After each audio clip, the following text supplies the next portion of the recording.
So, how excited were you to jump back in the world of Ant-Man?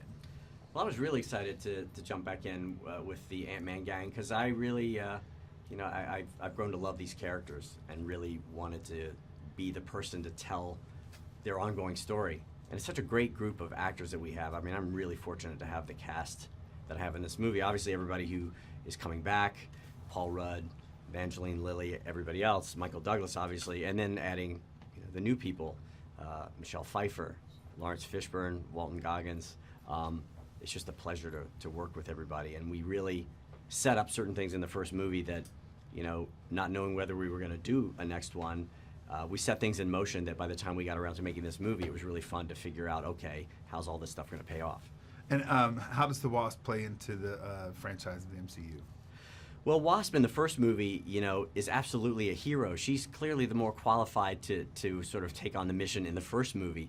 She just didn't have a suit. And now in this movie, in Ant-Man and the Wasp, she's finally got her suit. So she shows up ready to play. She's a fully formed hero in this movie. Did you have a strategy about how to introduce her in the film with the suit and all that kind of stuff? Was there like a plan that you're like, I've got to do this right? Yeah, there was very, character introductions in movies are always important to me. And this was a big one because we knew the character of Hope Van Dyne, but we'd never seen her, in suit as Wasp. So that had to be a really fantastic coming out party. In Civil War, we saw Ant-Man become Giant Man, and Giant Man makes an appearance in this film as well. How do you know when to use Ant-Man versus Giant Man, and when to go big, when to go small? Well, one of the things we did in Ant-Man and the Wasp is really explore lots of different uses of the PIM particle technology. Not just the shrinking and the growing, but there are a bunch of sort of intermediary sizes that happen, and also he uses this technology on other things, not just on people. So it was fun to sort of take, okay, we've done Ant-Man and we've seen a little Giant Man. What are the other variations that we can do on this power? And particularly the tone of our movie, the comedic tone of the movie gave us a lot of license to play around with the suit itself. And also it begged the question, what happens if that suit happened to malfunction or not quite work the way it's supposed to? That seemed like a fun opportunity for us. I have two quick last questions. You mentioned comedy. Where does the comedy come from in Ant-Man? It's so great. Is there a source that gives way to comedy for these folks?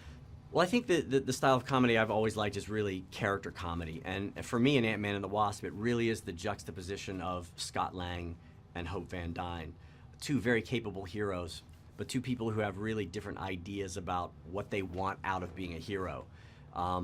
Evangeline's character, Hope, is absolutely all in. She's been training for this for years. She's finally got the suit, so she's a decisive, proactive hero.